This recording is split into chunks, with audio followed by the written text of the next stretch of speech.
சூரியன் வந்து வடக்கு திசை நோக்கி பயணம் செய்யக்கூடிய ஒரு காலமாகவே இந்த ஆடி மாதம் அப்படிங்கிறது இருக்குதுங்க. இப்போ அம்மனுக்கும் இந்த ஆடி மாதத்துக்கும் தொடர்பு இருக்குதானா இருக்குது, அம்பாளுக்கும் ஆடி மாதத்துக்கும் தொடர்பு இருக்குதானா இருக்குது. அந்த அம்மனை பெருமைப்படுத்துவது, அம்மனை மிகைப்படுத்துவது அப்படிங்கிறது தான் இந்த ஆடி மாதம். பெருமாளுக்கும் அவதாரத்திற்கும் இங்கே சம்பந்தம் இருக்குதானா இருக்குது. அம்பாளை மட்டும்தான் விசேஷமாக எல்லாருமே சொல்கிறோம், ஆனால் இங்கே கிடையாது. ஆடிப்பெருக்கில் வந்து தாலியை மாற்றணும்னா அது பெருகி கொண்டே இருக்குமா. அப்போ அன்னைக்கு விரதம் இருந்து சித்ராண்ணம் பிசைஞ்சு இந்த நீர் நிலைகளில் போயிட்டு இந்த வழிபாடு பண்ணுறது, சுவாமிக்கு ஆராதனை பண்ணுறது அப்படிங்கிற ஒரு வழக்கம் இந்த ஆடிப்பெருக்கு அன்னைக்கு நடக்குமானா நடக்கும். ஆடி மாசத்துல மட்டும் நம்ம வீட்டு பூஜை அறையில வேப்பிலையும் வாசல்ல வந்து வேப்பிலையை வைக்கிறது ஒரு ஐதீகம் அப்படிங்கிறது இன்றளவிலும் இருக்கத்தான் செய்யுது. இந்த குழந்தை பாக்கியம் இல்லாதவர்கள் ஆடிப்பூரத்திற்கு அம்மனுக்கு வளையல் வாங்கி கொடுத்து வளகாப்பு சாற்றினாலே சீக்கிரமும் அவங்க வீட்டில் வளகாப்பு நடத்தக்கூடிய ஒரு நிகழ்வாகவே அங்கே அமையும்னு சொல்லலாம். ஆடி மாசத்துல விளக்கு வாங்குது அப்படிங்கிறது ரொம்ப சிறப்பான ஒரு அம்சமாக இருக்கும்.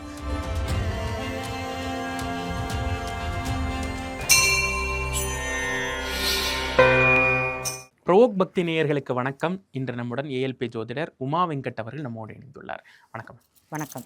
ஆடி மாதம் நம்ம ஆன்மீகத்தில் மிக முக்கியமான ஒரு மாதமாக கொண்டாடப்பட வேண்டியது இந்த ஆடி மாதம். இந்த ஆடி மாதத்திற்கான தனிச்சிறப்புகள் என்னென்ன? இந்த ஆடி மாதம்னு பார்த்தீங்கன்னா முதல்ல வந்து இந்த புண்ணிய காலங்கள் ஆரம்பிக்கக்கூடிய நாள் அப்படிங்கிறது சொல்லலாம். ஆடி மாதத்துலேருந்து பார்த்தீங்கன்னா தொடர்ந்து ஒரு 6 மாதம் பார்த்தீங்கன்னா மிகவும் புண்ணியமான மாதங்கள் அப்படிங்க. சூரியன் வந்து வடக்கு திசை நோக்கி பயணம் செய்யக்கூடிய ஒரு காலமாகவே இந்த ஆடி மாதம் அப்படிங்கிறது இருக்குது. இங்கே இந்த ஆடி மாதத்தில் பார்த்திங்கன்னா இப்போ ஆடி வெள்ளி, ஆடி செவ்வாய், ஆடி கிருத்திகை, ஆடி அமாவாசை, ஆடி பூரம் இதெல்லாமே ரொம்ப ரொம்ப சிறப்பு. இது ஆடி செவ்வாய், ஆடி வெள்ளி ரெண்டுலேயுமே மாங்கல்யம், அதாவது திருமணம் ஆகாத பெண்கள் அம்மனை வேண்டி விரதம் இருந்து அந்த மாங்கல்ய சரடு மாற்றுவது தான் மட்டும் கிடையாது, அக்கம் பக்கத்தில் உள்ள பெண்களை எல்லாரையுமே அழைத்து அங்கே பூஜை பண்ணி சரடு மாற்றுவது, அந்த தாலி கயிறு கொடுக்கறது, தானமாக கொடுப்பது அப்படிங்கிற ஒரு விசேஷங்கிறது இருக்கும். கோவில்களில் பார்த்திங்கன்னா ஆடி வெள்ளி, ஆடி செவ்வாய்க்கு வந்து விசேஷமான பூஜைகள் அப்படிங்கிறது இங்கே நடக்கும். இன்னும் பார்த்திங்கன்னா வேப்பிலையும் மஞ்சளும் இல்லாத ஆடி கிடையவே கிடையாதுன்னு செய்யலாம். இத்தனை நாளாக நம்ம வேப்பிலை எடுத்துக்கவே மாட்டோம், ஆனால் இந்த ஆடி மாதத்தில் மட்டும் நம்ம வீட்டு பூஜை அறையில் வேப்பிலையும் வாசலில் வந்து வேப்பிலையை வைக்கிறது ஒரு ஐதீகம் அப்படிங்கிறது இன்றளவிலும் இருக்கத்தான் செய்யுது. ஆடி மாதத்தில் கூழ் ஊற்றுவது அப்படிங்கிறது ஒரு ஃபங்க்ஷன் இருக்கும். நம்மளுடைய வேண்டுதலை நிறைவேற்றுவதற்காக, அம்மனை மகிழ்விப்பதற்காக, இந்த உடல் உஷ்ணங்கிறது அதிகமாகிறதுனால அதை தணிப்பதற்காக அப்படிங்கிறது கூட சொல்லலாம். இந்த ஆடி மாதங்களில் எல்லா வெள்ளி செவ்வாய்கள்லேயும் அம்மன் கோவில்களில் கூழ் அப்படிங்கிறது விடுவாங்க. இதை ஞாயிற்றுக்கிழமையும் சிலர் செய்கிறாங்களானா செய்கிறாங்க. ரொம்ப முக்கியமான ஒரு திருவிழாவாக ஆடி வெள்ளி, ஆடி செவ்வாய் அப்படிங்கிறது இருக்குது. இந்த ஆடி பெருக்குன்னு சொல்லுவோம், நீங்கள் பார்த்துருப்பீங்க. பெண்கள் வந்து மாங்கல்ய சரடு வந்து என்றைக்குமே நிலையாக இருக்கணும் அப்படிங்கிறது அங்கே விரும்புவாங்க. இந்த 18ஆம் பெருக்கு ஆடி பெருக்கில் வந்து தாலியை மாற்றணுன்னா அது பெருகி கொண்டே இருக்குமா. அப்போ அன்னைக்கு விரதம் இருந்து சித்ராண்ணம் பிசைஞ்சு இந்த நீர் நிலைகளில் போயிட்டு அந்த வழிபாடு பண்ணுறது, சுவாமிக்கு ஆராதனை பண்ணுறது அப்படிங்கிற ஒரு வழக்கம் இந்த ஆடி பெருக்கு அன்னைக்கு நடக்குமானா நடக்கும். ஆடி அமாவாசை பித்ருக்களுக்கு அந்த உணவு கொடுக்கக்கூடியது, பித்ருக்களுக்கு சாந்தி செய்யக்கூடிய நாள் அப்படிங்கிறது சொல்லலாம். பித்ரு வழிபாடு செய்யக்கூடியது தான் இந்த ஆடி அமாவாசையில்.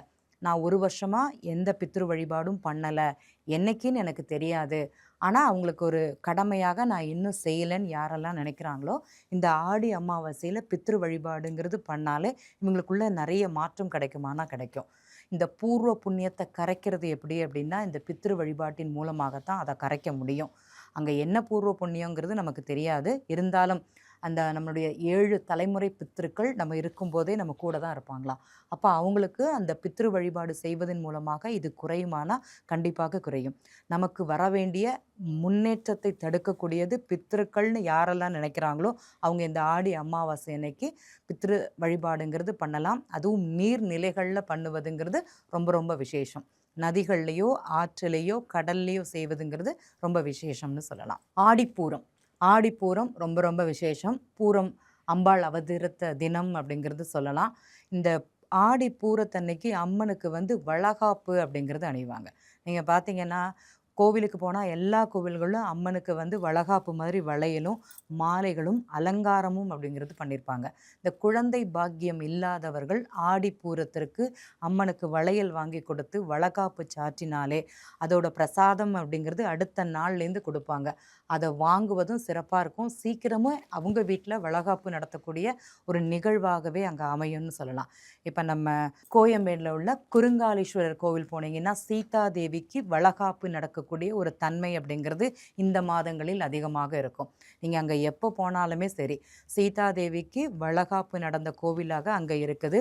சீதாதேவி கர்ப்பிணியாக இருக்கக்கூடிய ஒரு சிலாரூபமும், அதேமாரி லவகுச்சனுடன் ராமர் இருக்கக்கூடிய ஒரு சிலாரூபமும் அங்கே நீங்கள் பார்க்கலாமான்னா அங்கே பார்க்கலாம். அப்போ இந்த ஆடி மாதம் அங்கே ரொம்ப விசேஷமாக வளையல் தோரணங்களாக அந்த கோவில் ரொம்ப விசேஷமாக இருக்கும் அப்படிங்கிறது இந்த ஆடி மாதம்.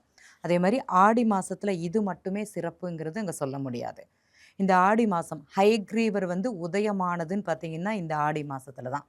பிரம்மா வந்து தூங்கிட்டாராம். தூங்கிட்டு இருக்கும்போது பிரம்மாவுடைய இரு காதுகள்லேருந்தும் மது கைடபர் அப்படிங்கிற 2 அரக்கர்கள் தோன்றுனாங்களாம். 2 அரக்கர்கள் தோன்றிட்டு பிரம்மாட்டு உள்ள அந்த வேத சுவடிகள், அந்த வேதங்களை எடுத்துகிட்டு பூமிக்கு அடியில் போய் ஒளிச்சு வச்சுட்டாங்களாம். அந்த பூமிக்கு அடியில் கொண்டு போனதுனால அந்த இடத்துக்கு பேர் ரசத்தலமா. அப்போ அங்கே அழுக்கு இதெல்லாம் இருக்குமா. அப்போ அந்த பிரம்மா வந்து கடவுள்கிட்ட வேண்டாராம், இந்த மாதிரி தூக்கிட்டு போயிட்டாங்க அப்படின்னு. அந்த மது கைடவர்கள் என்ன வேண்டுனாங்கன்னா, எனக்கு வந்து மனிதர்கள் ரூபத்தில் இந்த மரணம் அப்படிங்கிறது இருக்கக்கூடாது, ஒரு குதிரை ரூபத்தில் மரணம் வந்தால் நான் ஏற்றுப்பேன் அப்படிங்கிற ஒரு இது இருந்துதான். அப்போ பிரம்மா என்ன பண்ணாராம், பெருமாள்கிட்ட போய் சொல்லி, பெருமாள் வந்து அந்த ஆடி மாதத்தில் அந்த ஹயக்ரீவர் ரூபம் எடுத்து அழகான தேஜஸான வெள்ளை குதிரை முகம் கொண்ட உருவமாக எடுத்து பூமிக்கு அடியில் போய் ரசத்தலத்தில் போய் அந்த வேதங்களை கொண்டு வந்து பிரம்மாட்ட கொடுத்தாராம். அவங்க கைப்பட்டதுனால அந்த ஓலைச்சுவடி, அந்த பிரம்மச்சுவடிகள் எல்லாமே அழுக்கடைஞ்சு வலுவிழந்து அப்படி இருந்துதான். அப்போ அந்த பிரம்மா நம்மளுடைய பெருமாளுடைய அந்த குதிரை ரூபத்தில் அந்த மூச்சு காற்று பட்டு அந்த வேத சுவடிகளுக்கு வேத நூல்களுக்கு புது உயிர் அப்படிங்கிறது கிடச்சிதான். அதுக்கப்புறம்தான் அவங்க சரஸ்வதி அம்மனுக்கு கொடுத்ததாக அங்கே ஐதீகம். பிரம்மா அதாவது சரஸ்வதிக்கு குருன்னு சொல்லக்கூடியது ஹயக்ரீவர். அதனால தான் குழந்தைகளை வந்து ஹயக்ரீவர் வழிபாடு பண்ணுங்க, ஹயக்ரீவரோட ஸ்லோகங்கள் சொல்லுங்க படிக்கிறதுக்காக அப்படிங்கிறது இருக்குது. அந்த ஹயக்ரீவர் உருவானது இந்த ஆடி மாதத்தில் அப்படிங்கிற ஒரு புராணம் அப்படிங்கிறது இருக்குது இங்கே.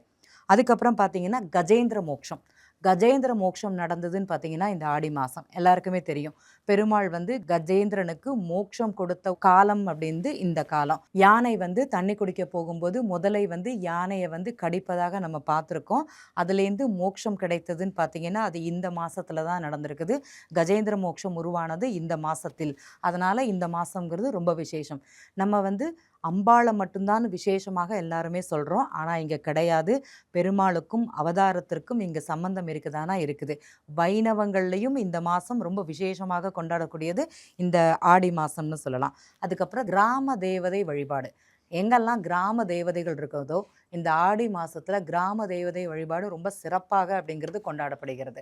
இதை நம்ம வருஷத்தில் ஒரு நாள் அப்படிங்கிறது சொல்கிறோம். எந்த நாள் எந்த நட்சத்திரம் அப்படிங்கிறது தெரியாது. ஆனால் இந்த ஆடி மாதங்களில் இன்னும் பார்த்திங்கன்னா ஆடி வெள்ளி ஆடி செவ்வாய்களில் கிராம தேவதை வழிபாடுங்கிறது ரொம்ப விசேஷமாக இந்த மாதங்களில் கொண்டாடப்படுகிறது. இப்போ ஆடி மாதம் அப்படின்னு சொன்னாலே இப்போ நல்ல காரியங்கள் தொடங்கக்கூடாது அப்படின்னு சொல்கிறாங்க. ஆனால் வந்து ஆடியில் தான் வந்து இவ்வளோ ஃபெஸ்டிவல் சொல்கிறீங்க, முரணாக இருக்கே. இது வந்து தேவர்களுடைய சந்தியா காலம்னு சொல்லுவாங்க.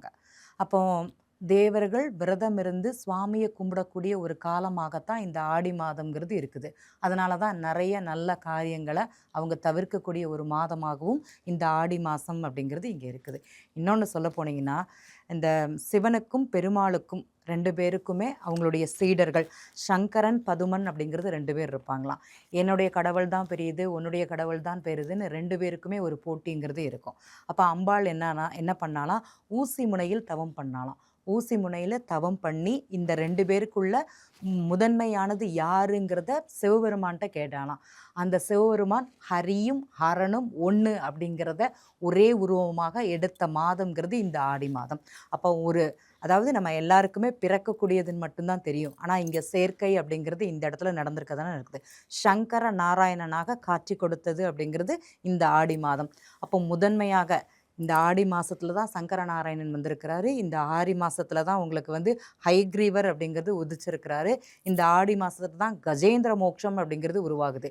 புதிய புதிய உருவாகுதல் அப்படிங்கிறது இந்த ஆடி மாசத்துல தான். இன்னொன்னு பார்த்தீங்கன்னா, நம்ம ஆடி மாசம்ங்கிறது விவசாய நண்பர்களுக்கு ரொம்ப ரொம்ப விசேஷம். ஆடி பட்டம் தேடி விதைன்னு சொல்லுவாங்க.